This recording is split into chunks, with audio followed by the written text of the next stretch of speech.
Hello everyone, welcome back to your own channel Shiksha Point. I am Mrs. Prem Sharma. In this channel, we will discuss the most important MCQ of chapter which cover the whole topic in an easiest and interesting way. Students, if you are new on this channel, please do subscribe the channel Shiksha Point to watch more related videos uploaded earlier. Students, today we will discuss the interesting questions of chapter 8 Cell Structure and Function of class 8th. Through this video, quick revision is possible to you. You will get 10 seconds to answer the question and write your score in comment section. Students, due to lengthy chapter, this video is divided into two parts. This is the part 1. Now without wasting time, let's get started. First MCQ. The functional and structural unit of life is egg, nucleus, cell, none of these. Which answer is correct? Life का structural and functional unit क्या है?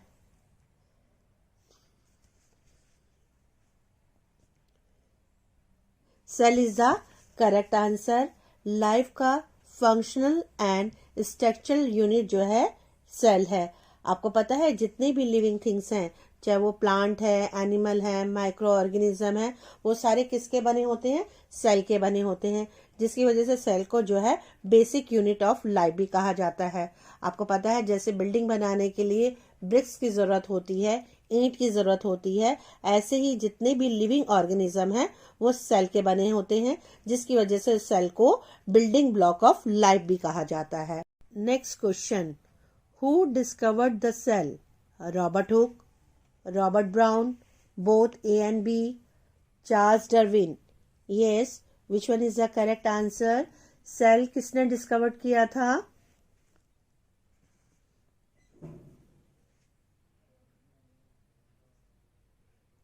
Yes, right answer is Robert Hooke. Robert Hooke ने जो है cell discover किया था इन 1665 में. Okay, और उसने क्या किया था कि एक कॉक ली थी. कॉक को उसने अपने खुद सेल्फ डिजाइन क्रूड माइक्रोस्कोप में उसको ऑब्जर्व किया था. कॉक क्या है? कॉक that is a part of the bark of the tree. Bark of the tree means कि पेड़ की छाल जिसको कहते हैं, या outer skin of the tree, उसको लिया था और उसने माइक्रोस्कोप में ऑब्जर्व किया. तो वहां उसने देखा कि वहां उसमें बहुत ही छोटे छोटे जो थे वो कंपार्टमेंट थे, और उन कंपार्टमेंट को उसने क्या नाम दिया? Cell. Okay. What are the two category in which organisms are divided on the basis of cell number? Unicellular and multicellular, prokaryotes and eukaryotes, plants and animals, none of these. Yes, which answer is correct? वो कौन सी दो categories है जिनमें organism को cell number के हिसाब से divide किया गया है? Yes, right answer is unicellular and multicellular. Unicellular means consist of only single cell. Those organism which are consist of a single cell, उनको unicellular organism कहते हैं. जैसे आप बैक्टीरिया है, यूग्लिना है, these are the unicellular organism, but it perform all the function just like the multicellular. जैसे multicellular organism में होते हैं, ऐसे ही सारे फंक्शन जो है यूनिसेलुलर ऑर्गेनिज्म में भी होते हैं. और मल्टीसेलुलर और कौन से होते हैं? जो कंसिस्ट होते हैं मोर देन वन सेल, एक सेल से ज्यादा सेल से बने होते हैं, उनको मल्टीसेलुलर ऑर्गेनिज्म कहते हैं. For example human being, plants, ये किसके एग्जांपल हैं? मल्टीसेलुलर ऑर्गेनिज्म के. Okay, now next question. What are the function of pseudopodia? Locomotion, capturing of food, respiration, both A and B. Yes, which answer is correct? Pseudopodia का क्या function होता है?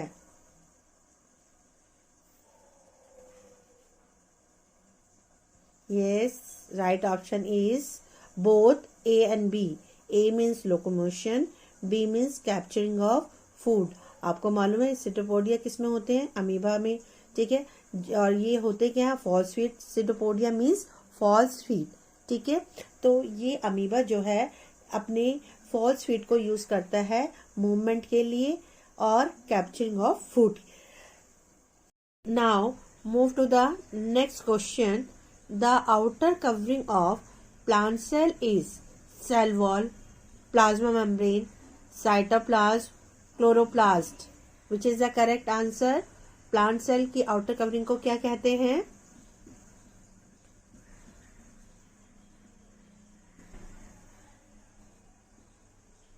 Cell wall is the correct answer.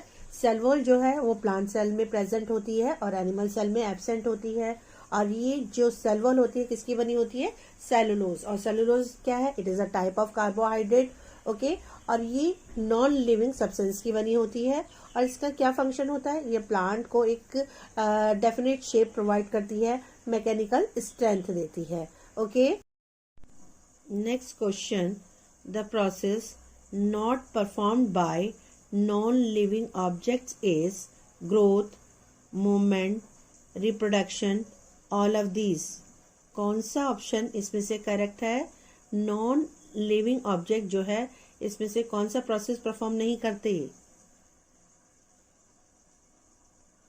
Yes, correct answer is all of these. Non living object आपको मालूम है वो कौन से होते हैं? जिनमें ग्रोथ नहीं होती, ठीक है, मूवमेंट नहीं होती, वो एक जगह से दूसरी जगह अपने आप नहीं चल के जा सकते, और ना ही उसमें रिप्रोडक्शन प्रोसेस होता है। So all of these is the correct option for non living object, okay. Now next question. Multicellular organisms are made of only one cell, made of more than one cell, made of many cells, both B and C. Yes, which is the correct answer? Multicellular organism कौन से होते हैं?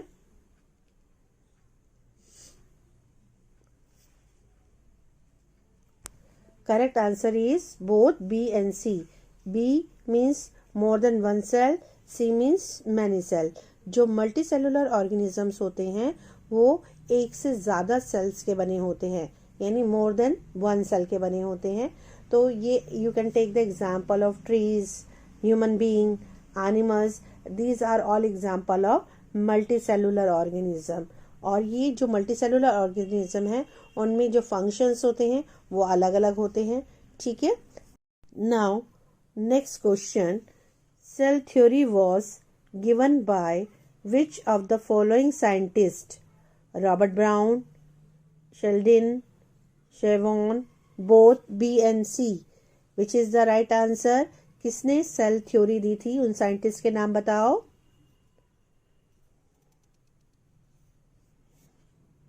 Time up. The correct answer is Schleiden, Schwann. इन दोनों ने जो है cell theory दी थी। और सेल थ्योरी के जो मेजर पॉइंट थे वो क्या थे? कि all living things are made up of cells. जितने भी लिविंग ऑर्गेनिज्म हैं वो सेल के बने हैं। इट मीन्स कि cell is the basic unit of life. Now next point क्या था?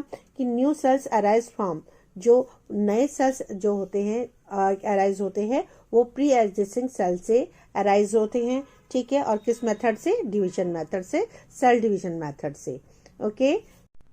विच of the following is not a unicellular organism? Amoeba, yak, east, Euglena. Yes, which is the correct answer?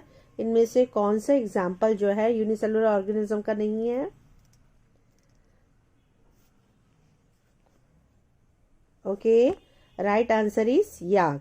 याक जो है that is not a unicellular organism, ये आपका multicellular organism है। It consist of a millions of cell, ठीक है। तो ये yak जो है that is not the unicellular organism.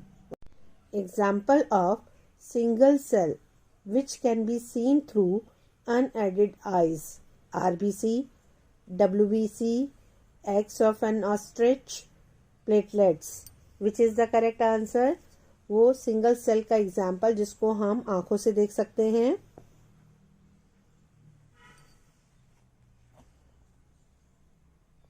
Yes, right answer is egg of N ostrich. जो एग होता है ऑस्ट्रिच का, वो सबसे बिगेस्ट जो है वो सेल है, इसको हम आंखों से देख सकते हैं। इसके लिए हमें माइक्रोस्कोप की जरूरत नहीं होती है। तो ये आपको मालूम है एक्चुअली इसका जो मेजरमेंट है वो क्या होता है, 170 मिलीमीटर लॉन्ग होता है और 130 मिलीमीटर वाइड होता है। तो ये सबसे बिगेस्ट सेल है जिसको हम बिना माइक्रोस्कोप के भी देख सकते हैं। Okay, let's move to the next question. Cells without well-organized nucleus and lacking nuclear membrane are called eukaryotic cell, prokaryotic cell, both A and B, none of these. Which is the correct answer? वो कौन से cell कहलाते हैं जिनमें nucleus जो है well organise नहीं होता?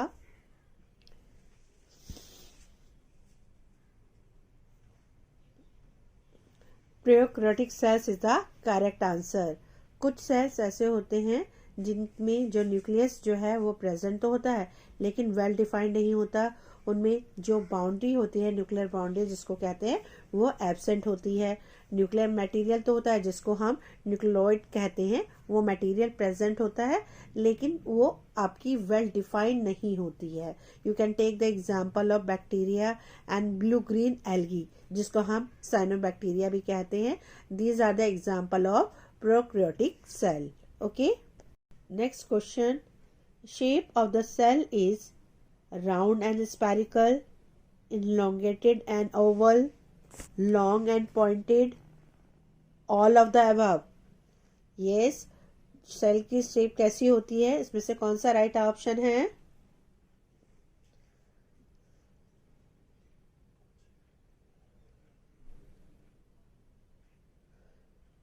All of the above is the correct answer.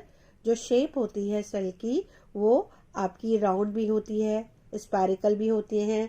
आपको मालूम है ये जो राउंड जो होते हैं आपके रेड ब्लड सेल्स हो गए वो आपके राउंड होते हैं, ठीक है। एक्स सेल हो गए ये आपके स्पायरिकल होते हैं। इरेगुलर होते हैं वाइट ब्लड सेल जो होते हैं वो इरेगुलर होते हैं, उनकी कोई शेप नहीं होती है।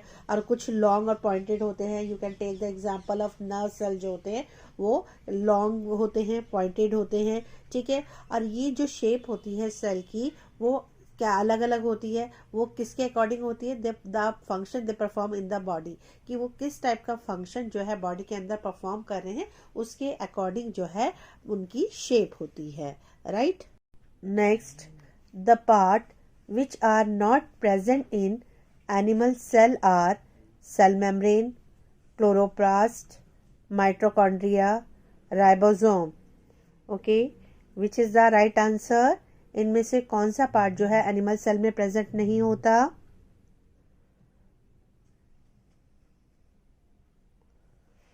Chloroplast is the correct answer. Chloroplast जो है वो एनिमल सेल में प्रेजेंट नहीं होता। क्लोरोप्लास्ट किस में होते हैं? प्लांट सेल में प्रेजेंट होते हैं। और क्लोरोप्लास्ट जो है क्या कंटेन करते हैं? क्लोरोफिल, जिसको हम ग्रीन पिगमेंट भी कहते हैं, और जो फोटोसिंथेसिस प्रोसेस के लिए बहुत ही इम्पॉर्टेंट होता है। और आपको मालूम है जो फूड की जो प्रिपरेशन जो होती है वो क्लोरोप्लास्ट में ही होती है, जिसकी वजह से इसको किचन ऑफ द सेल भी कहते हैं। Okay, next, the smallest cell in the human body is RBC, WBC, neuron, none of these. Which is the right answer? जो स्मॉलेस्ट सेल है ह्यूमन बॉडी में वो कौन सा है?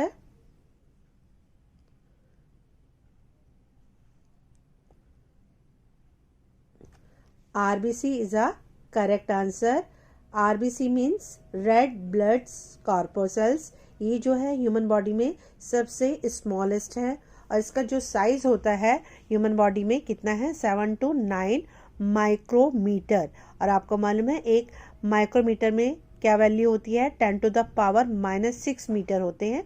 तो ये बहुत ही स्मॉलेस्ट है, ह्यूमन बॉडी में सबसे स्मॉलेस्ट सेल होता है आरबीसी। ओके, और अगर वर्ल्ड में देखा जाए तो हमारा जो है कौन सा स्मॉलेस्ट सेल है? दैट इज कॉल्ड माइक्रोप्लाज्मा कहते हैं, जिसको PPLO भी कहते हैं, प्लूरो न्यूमोनिया लाइक ऑर्गेनिज्म, और जिसका डायमीटर क्या होता है? 0.1 to 0.5 मिलीमीटर होता है।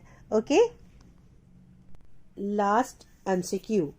A group of similar cells performing a specific function join together to form a organ, tissue, organ system, organism. Which is the right answer? जब cell जो है मिलकर स्पेसिफिक फंक्शन परफॉर्म करते हैं उनको क्या कहा जाता है? Tissue is the right answer. Okay, जब बहुत सारे सेल्स एक जैसे मिलकर एक स्पेसिफिक फंक्शन परफॉर्म करते हैं तो वो टिश्यू बनाते हैं. अब टिश्यू में आप एग्जाम्पल एपिथेलियल टिश्यू है, मस्कुलर टिश्यू है, नर्व टिश्यू है, नंबर ऑफ टिश्यू जो है हमारे बॉडी के अंदर प्रेजेंट होते हैं. ओके, और जब ये टिश्यू जो है वो ग्रुप ऑफ टिश्यू कंबाइन होके एक specific function particular function perform करते हैं तो वो ऑर्गन फॉर्म करते हैं.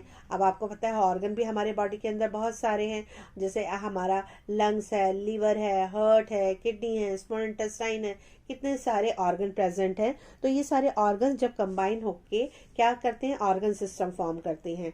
ठीक है, अब आपका ऑर्गन सिस्टम में रिस्पिरेटरी सिस्टम है, सर्कुलेटरी सिस्टम है, डाइजेस्टिव सिस्टम है. तो digestive system is not just related to mouth, mouth से नहीं, ये हमारे माउथ से शुरू होकर जो है वो आपका एनस में एंड होता है. लेकिन नंबर ऑफ ऑर्गन्स इन्वॉल्व होते हैं डाइजेस्टिव सिस्टम प्रोसेस में, जिसमें हमारा इसोफेगस है, स्मॉल इंटेस्टाइन है, स्टमक है, लार्ज इंटेस्टाइन है.